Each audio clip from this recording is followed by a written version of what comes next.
Okay, guys, this is going to be my review for Blade Runner 2049. You know what? This movie is interesting because the more I sat on it, and the more I thought about it, the more I loved it. I watched a lot of explaining videos about this. I rewatched certain scenes because I missed a lot of it because there's quick dialogue and stuff like that. So I rewatched some scenes. And the more I thought about the plot, more I thought about the story, more I thought about what was going on and the philosophical questions, the more I loved it. This film, from a visual standpoint, is phenomenal. Every shot looks like a painting. Every shot has so many different colors, and each location is unique and different but feels like the same world. Because I think that's the tricky part about sci-fi films is you often see sci-fi movies that just seem like another sci-fi movie, and this film isn't like that. Every scene you can tell that this is a new location, new part of Earth. You can tell this is the Blade Runner world, you know. And I think as you just develop the story, and I think what I love about it is they didn't just go for like this typical sequel, where a sequel is like The Force Awakens and Jurassic World that kind of do a soft reboot that really retell the original, like the Jurassic World films. The first one, basically, relatively speaking, redoes the original with certain tie-ins. Same thing with Force Awakens. In a way, very much is in the same vein as New Hope, but this doesn't do that. This is a great example of what great sequels do. They take what's great about the original and expand upon it. Expand on what they did great and expand on what they did wrong. And I think not only that, but not just rely on the original. You probably should watch the original before you see this movie, obviously. But it's not like, there's an Easter egg. Like some sequels rely on the fan service of the original. The reality is, the original Blade Runner is a cult classic. It's not this film that did mega successful. It was only really gained in popularity after the final cut, way back in 2007. And after seeing this movie, I watched the trailers because I know Blade Runner 2049 flopped, and I watched the trailers for this movie, and they gave nothing away, which is a good thing, but from a marketing standpoint, bad, because I think the marketing relied on you knowing who each character was. Like, they were like, "Oh, that's Rick Deckard," but we don't know who. Mass public doesn't know who that is, and I think that is a fundamental problem. But I think all in all, for me, with this movie, it was just phenomenal. I think the philosophical questions of what's it mean to be human, and not just, I think what it means to be, this idea of being human is more than just flesh and blood. There's more to being human than do you have blood and skin, or are you robotic? And I think, meshing these two combined literally by Deckard and Rachel having a daughter, and I think as the plot goes on, there are twists and turns that you didn't see coming because there's no real obvious route. This film presents every little question, every little mystery as its own unique part, and there is real emotion, there is real depth, and I've never seen a film where its visual effects blend in so well. Because, like, there are some visual effects that on paper would never work. Like, the visual effect of syncing up the bodies, the Joy body with the replicant body, for that crazy scene, you would never think they could pull that off from a visual effects standpoint, and they do.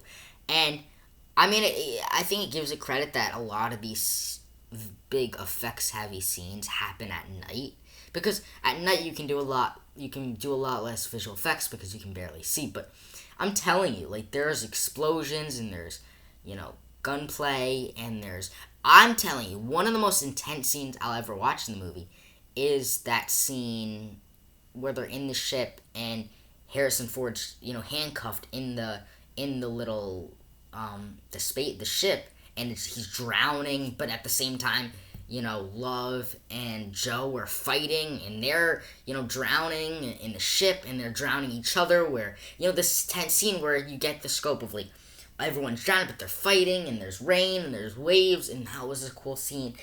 But this film relies on the story and these performances and these characters, and Denis Villeneuve, just like in Prisoners, gave great directing. I mean, this film works on all fronts. I think, in a way, because it works on the front of writing. The writing is great. The world of Blade Runner, based thanks to Ridley Scott, is already great. But the characters, I think they crafted, obviously bringing back Rick Decker, but other than that, they crafted original and unique characters. It's not just Joe is the typical, detective. He has his own personal connection to the story. Joy's important. Love's important. Wallace is important. And all these characters, whether you think about the head of the police department, or you talk about any of these characters, they all have relevance to the story, which is something that I think a lot of films lack. They throw in characters to throw in characters, but each character they introduce has key importance to the story, and I think I can love that. I love that about them. I can love it. No, I mean, I do love that. So, I mean, the characters, and then obviously the performance of them. I mean, Ryan Gosling was the standout as Joe, because his performance is so anonymous. So, like, is he a replica? Is he not? I mean, you see, like, he is, but the memories are real. And I think you got a mystery about Joe as much as you do the mystery that is set up about the kids. And, I mean, and the thing about it, though, that I will say is Harrison Ford's in it for, like, 30 minutes. He really has a real small role. Which, that's not a knock on the film. That's just a blatant statement, I think, when you think about this. Think about it. At the end of the day, he comes in with about an hour left, and he really has. I mean, when you think about it, only 4 scenes in the movie. The first scene he was in at the desert area, the desert, I guess, hotel, I'd say. Then you got the scene with him meeting Rachel again. Then you have the scene, the water scene, and then you have the ending. And I think the ending having the memory designer be the daughter was so clever for one line, for two moments.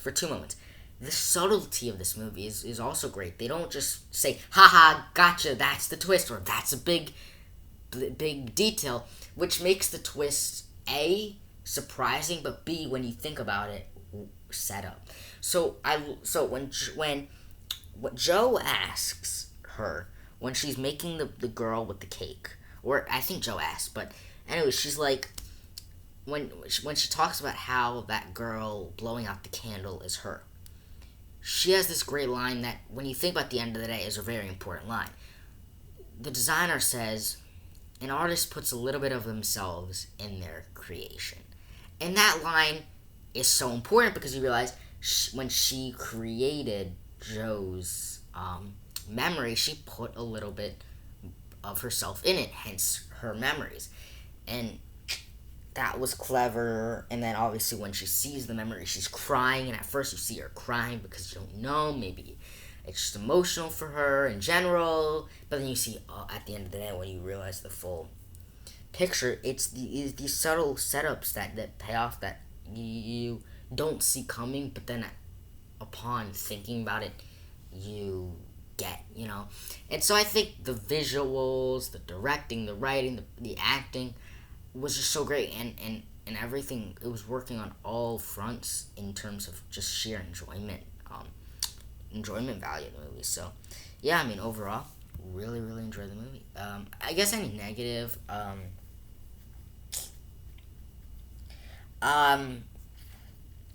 don't know. I will say, I know that it's 2 hours, 43 minutes, and you would think that my complaint with the runtime would be that it's too long, But I think it's kind of the opposite. I think, honestly, it's in a way, I feel like too short. Because I think there are certain things in revelations in this movie that I think they needed to give time to sink in.